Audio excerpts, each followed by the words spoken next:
Congressman Dennis Kucinich, Democrat from Ohio, is joining us. On February 3rd, he sent a letter to Robert Gates asking to see Bradley Manning. We've been talking about the conditions he's been held in. Congressman, thanks for joining us. Did you hear back on that letter? Have you seen Bradley Manning? I have not seen him yet. We're in discussions with the Department of Defense right now about a visit. As soon as one is set up, I'll make sure that you know. And what's your biggest concern? I mean, I have a number of different concerns about both how, why, and a lot of the behind the scenes of how he's being treated. But is this merely a humanitarian thing for you? I mean, I assume there's much more to it.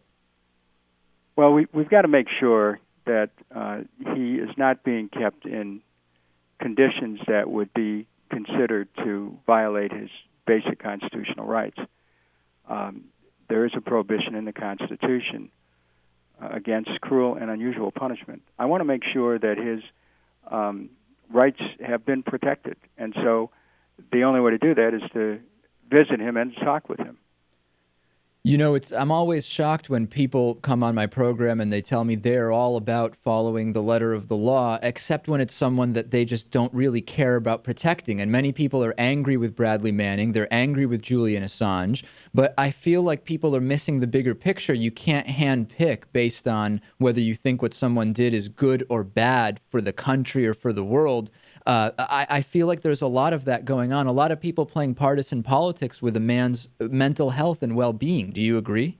Well, I'm concerned that if his mental health is being degraded while he is being held, and if this is done in a deliberate and systematic way, that he will not be able to defend himself adequately against the charges that are being presented against him, and that would be a clear violation of his Fifth Amendment rights.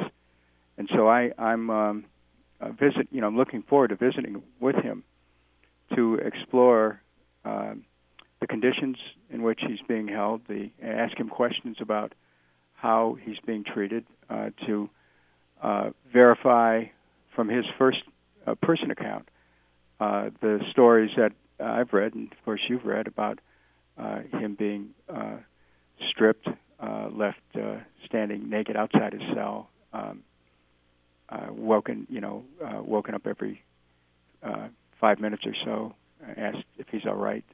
The idea of the continued interruption is possibly continuous interrogation. I mean, there are many issues that have to be resolved, and the only way to resolve them is through talking with Bradley Manning, and that's what I've been endeavoring to do, and I think that we're probably very close to being able to arrange a visit.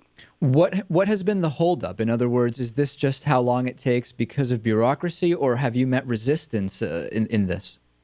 I don't want to speculate on that because I think we're moving in a direction now of being able to arrange a visit. Yeah. And so I'm glad for that.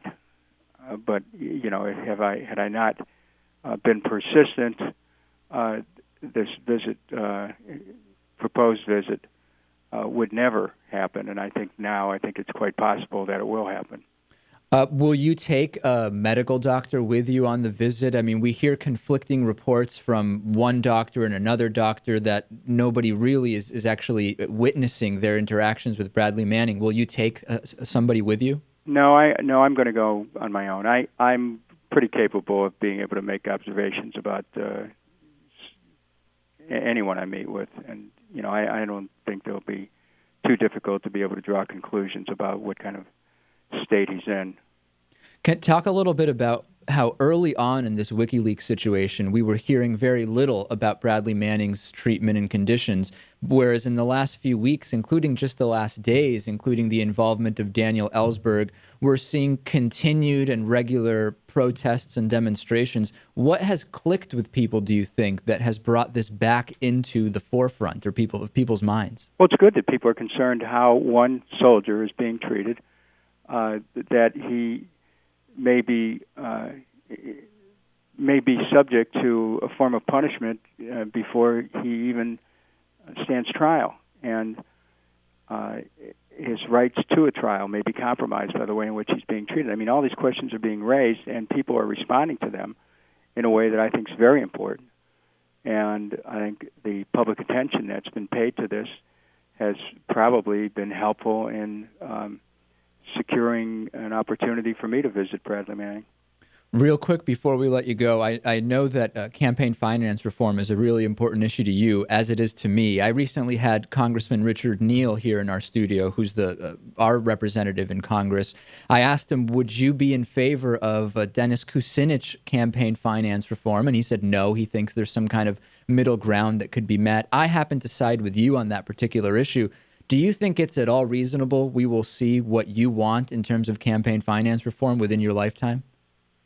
First of all, I want to say that Richard Neal is a good, solid man, a good member of Congress. I'm privileged to serve with him. He and I disagree on the campaign finance issue, and I think that it's inevitable that we're going to have public financing because the American people are not going to see their government just turned over to corporations, which is the direction we're going in because of two Supreme Court cases.